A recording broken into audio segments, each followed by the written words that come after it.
Alright, I hope everyone's having a good day. In this video, what we're going to be doing is ranking all the units we have not gotten yet or are getting important reruns into this tier list and talking about which you should summon for, which are maybe recommended, and which you should most certainly not summon for. Now, very soon, in about like a week or two, we're going to be getting May, but until then, it's a complete dry patch, which is fine by me because I get to play Bleach Soul Resonance like my life depends on it, so expect a lot of Bleach content upcoming. Now, just to explain the tiers, top picks are the only units I really recommend for you to play summoning on. Now, these are the only good picks that like you would summon on if, let's say, you have the cubes to spare. Like, let's say you get lucky for Domain Gojo or Sukuna, or you already just have a lot of luck. Like, let's say you got all the good units and you have like 50k already left over. Well, you might have a couple cubes you want to spare extra, and these are the ones you'd summon for in this tier. Now, these are the ones I wouldn't recommend for free-to-plays, which are usually the mono units. As good as they are, it's more pay-to-win units / waiting for them to be on standard. I just don't think it's really good for free-to-plays to summon on these because they don't really get much value. I'd rather universal value / the most value as possible instead of a unit maybe being better on like mono yellow, but overall your account's going to suffer if you summon on this unit. Then obviously units I just don't think are worth it to summon on at all. Either because you should wait for a like future unit or because they suck so bad and just they're not fun to play with. And then good rerun options are the reruns that I think are worth summoning on. So this is separate from this, but you could definitely say that top picks and good rerun options could go together for sure. So we're going to start off with the ones we don't want. Okay, I want to start off with this because I think it's actually pretty important to just talk about this real quick because there's actually not that many if we're being real, because we're pretty caught up. Like if we're like looking at it, over here we're missing 3 units, over here we're missing, well, okay, 1 2 technically 3 4 here, so that's 7, so this is 8 9 10 11 12 and then 13 14 15, so we're missing 15 units. So it's not like we're not really missing that much. Okay, we're not really missing that much, to be honest. So the 4 units, I think it's 4, yeah, the 4 units I wouldn't summon on. Number 1 is Nanami. Okay, Nanami, just there's 2 better Nanamis, first of all. Second of all, there's a better blue unit that's about to come out, being Sukuna, right, that everyone's going to summon for. I just don't see a lot of advantages in getting this guy. I mean, they're going to make more Nanamis. I would say this is one of those cases. Either get the other 2 Nanamis or just wait for a future one if you don't want them, right? Now, immediately, the 2 Miwas just suck ass. Okay, both of them are such skip-worthy units. This, oh, bro, I have hatred for this unit because she has 4 passives and somehow still sucks. How do you have 4 passive and suck? Like, the problem is her counters don't work on AoEs. She needs to be targeted, but she cannot taunt, right? If she could taunt besides her ult, by the way, 1700 ult gauge. So if she could taunt besides her ult, she might be a bit better, because then, right, then whenever she does counter, just to put it into perspective, I'm pretty sure she gets some Bato counts. I think that's in the passive. The problem with the passive is that it's super long, but why is it super long? I don't know. So for every 1 Bato count, you get 1% damage, but it's like, how are you going to increase your damage if you can't really counter, right? And you get a bunch of cool buffs, but buffs that don't matter in the scheme of things, right? I just don't get what this unit was really going for at all. And then the worst part is when you're with Kyoto units, right? You might be like, oh, it's like Muta. Well, sure, but it's like a fourth of what Muta gets in terms of damage. So it's kind of crazy how low the damage increases here, as if you could get the other counter damage increases. It's just like nothing makes sense with her kit. And then Blue Miwa, like, you don't need her. Like, Yellow Mekamaru is just better. Like, so many units are just better, right? She could dodge, right, for 1 turn, 50% chance. She has the counter status, so it's like, it's going to be hard for her to take hits. She does have the taunt, but it's 20 CE, which is pretty high. But it's like a decent, it's definitely decent. It's just like, besides that, skill 3 is worth, like, she has only the skill 2, but then her whole kit is not really revolving around that. She's decent. It's just like there's so many others that could do it better than her or as good as her. There's no point in summoning for this Miwa, right? That's my opinion. Now, personally, I just think that Miguel was kind of a flop. So maybe I'll be wrong when they bring in new content in a year. Because, you know, why would we get new content anytime in 2025, right? We already got it at the beginning. We should be grateful and stop bitching. So obviously, we're not going to be getting new content, and Miguel's going to be pretty worthless. So he has a bunch of different things, but they're kind of ass when you put them all together. It is really sad because, like, he has a skill 2, which increases his damage, but then also reduces his damage received. The problem is that he has a taunt, right? Where is it? Yeah, he has a taunt here. Now, there's 2 problems with the taunt. You can't use it every turn because it can only be reused after 2 turns. And his taunt isn't on the same skill as the damage reduction. Like, make it make sense. Make it make sense. What's up with that? So, his taunt and his damage reduction are not on the same skill, so he's going to die. Like, real quick. Real fucking quick. His ult is pretty ass. It's not horrible, but it's not amazing. Now, he does decrease the value of eligible buffs, but the problem is the eligibility is like 0.5% of the buffs in game. Like, no buffs could really be decreased. So Miguel kind of just sucks. Yeah, I'm just gonna say that. Now then, let's go into the ones that I don't recommend for free to plays. But remember, this means either pay to win or favorite unit is why you would summon, or fave unit. Okay, those are the 2 reasons why you would summon. All right, either you're pay to win or it's your favorite unit. Now, or favorite character, I should say favorite character. All right, so number 1 is Red Mai. She's pretty good. Like, honestly, she's not bad, especially with Zonji. You could actually have some fun shenanigans. So if you plan on summoning for Zonji, this isn't bad because she does have a follow-up attack. And some of the follow-up attacks like could increase all enemies damage received, right? So when an ally targets an enemy with a command skill or alt skill, deals 60% of taijutsu to the ally selected enemy with a 40% chance. And then if enhanced ammo is active, all enemies get a damage received buff or debuff, which, remember, Zonji attacks twice, so you could essentially put this twice, and that's a lot. So this is if enhanced ammo is activated, which I think, yeah, so it's on the skill 3, which also increases the enemy's damage received. So it could start getting pretty crazy with Zonji doing 2 attacks. So if you're interested in that with Zonji, could be cool. Now, Red Inumaki is really good, but SSR Inumaki is really good, but Rare Inumaki does a lot of the same shit. So I just don't think it's like as important, if I'm being honest. I guess that's the way to say it. He's definitely good, but that's the thing with the mono units is they're all good. The problem is, are they valuable? And this one is pretty decent. Can work off of mono to give alt gauge, but so can Rare Inumaki. So he's more of a pay to win unit to really help your mono red team, but that's kind of it. Same with Shoko. Like, listen, I'm telling you, the pattern is I just don't think mono units are as valuable. It's not that they're bad. A lot of these units are ranking high on the tier list, right? If we check here in the support, like a lot of these supports are in SS, right? You could see it.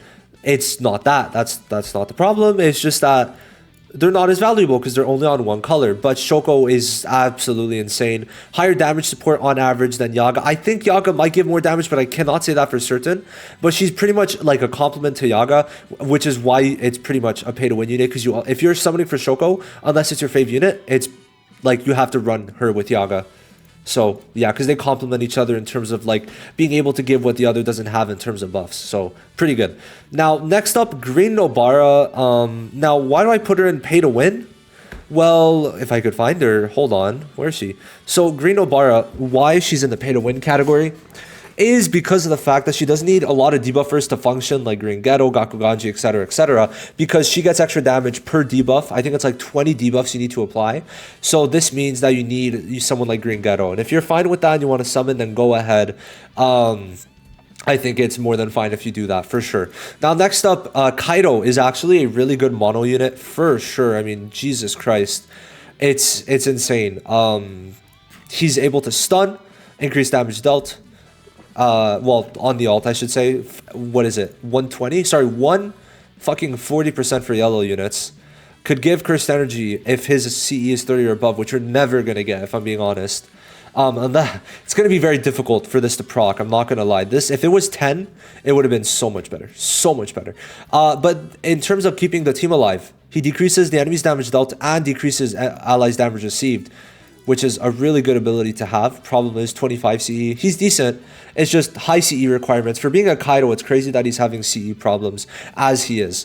Now, next up is Green Maki. My thing is she falls more into the summon if it's your favorite character category because, like, she's okay, but there's also another like 10 billion good green units on the same caliber as her. So I just don't think she's really as worth it, honestly.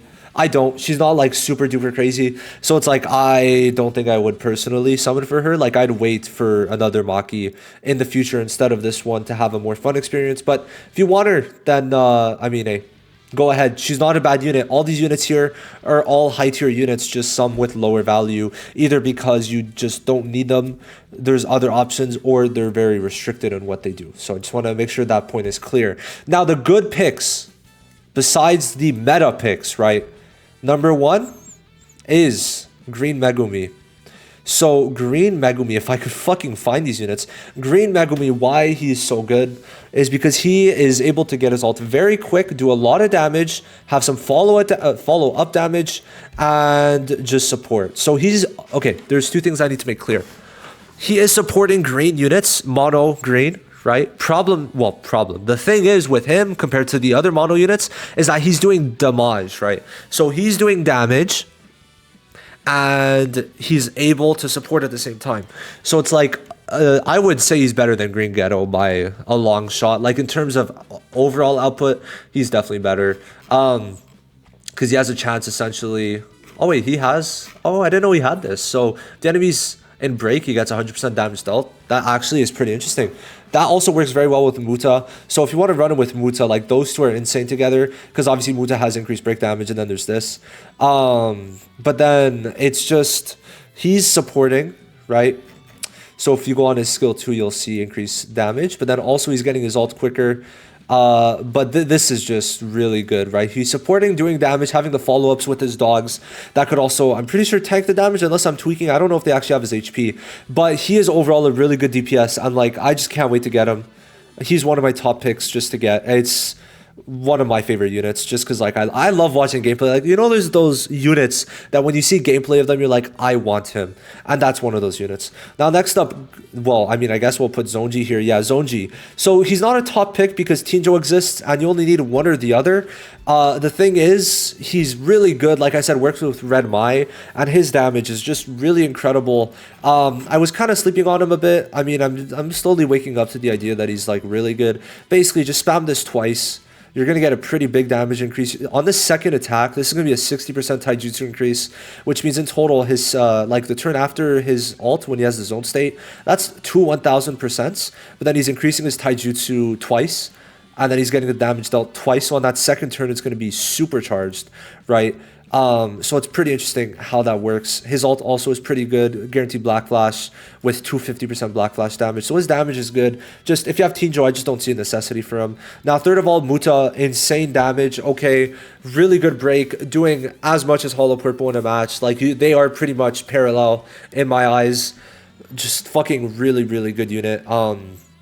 He's able to break very quick, lowers ult gauge, gets his ult quick, and does good damage. There's not really much more to say. Like, he's just doing it all as a DPS. Like, he is like he's just your run-of-the-mill, like pretty much standard DPS, but he's able to do it well, and that's all that matters. For sure, for sure. He runs well with Green Megumi too, so definitely a plus. Now, we already know the two top picks. There's no point even, like, delaying it. Okay, it's Sukuna and Domain Gojo. So Domain Gojo, why he's so good? He doesn't take damage, lowers damage before his ult, does some good AoE damage at the same time, or could even do a skill 3 to do decent damage if you want on mono red, and then he ults 200 to 300% damage increase depending on the turn. Okay, they can't do anything for like 4 turns basically. 2 turns of guaranteed stun, another 2 turns where there's a chance they don't move. Ult gauge lowered by 2, they can't get their ult gauge increase for a while. Like, he's doing it all, not taking damage, and then lowering crit res in his domain. Bro, this unit's crazy, absolutely insane. And then Sukuna, well, his ult, highest damage in the game, and obviously pretty much one of the highest type neutral damages, maybe like comparable to Yellow Nanami in a way. Because obviously Yellow Nanami has type advantage anywhere. So those two units are just like really fucking incredible. And Sukuna could pretty much clear all of tower, right? So you could probably make a team with Domain Gojo and Sukuna and do all 60 floors. I'd probably. Like if you were dedicated and you had maxed out Sukuna and Domain Gojo, it's a possibility. I could see it. I could definitely see it. Maybe throw in 2 shitters, but I could definitely see it. These two units are just that good. They are that good. They are that good. Now, the two reruns, the only two is Ghetto and Toji. So, Toji, listen, why I'm putting Toji is because of what I mentioned before. And that is the fact that his rerun is going to have standard banner. So, I know a lot of people might have skipped his banner. Guys, oh my God, I was like, where's Toji? So, Toji, why it would even be a possibility is because his standard banner, the rerun is going to have the standard banner update and also pity transfer. So if you saved out, you could definitely summon for Toji on the rerun. Now, I guess you could also say Tinjo and also Green Ghetto, but I'm only counting Toji because that's like one of the units that I know people would have been fine saving on, which I actually recommended people, which is why I'm putting him there. But obviously, Blue Ghetto, I mean, he got a massive buff when his rerun came out. And I'm not saying that lightly. I'm not saying that lightly, okay? They made it much easier to get his debuffs, and his ult damage is now insane. The main bonus, I would say, is because before you would give, like, decreased enemies taijutsu, we had to be above 30 CE. But, you know, that was still fine. But now it's that you could just apply it whenever, right? You could apply it whenever, and then they increase the jujutsu damage received from the enemy from 33 up to 50%, right? Then the skill 3 is way better, because now it applies a debuff to increase all enemies' damage received by up to 30%, which means even taijutsu units could profit from Ghetto, and then his ult actually does damage now. So, you know, like really good damage. So Blue Ghetto is definitely one of those units. So that's basically the tier list. Like, look how close we are from JP now. It's pretty crazy to think about. Definitely really crazy. Let me know what you guys think. Who are you personally summoning for? Interested to hear that down below. Let me know. Like and sub if you haven't already, and I'll see you in the next one. Have a wonderful rest of your day. Bye-bye.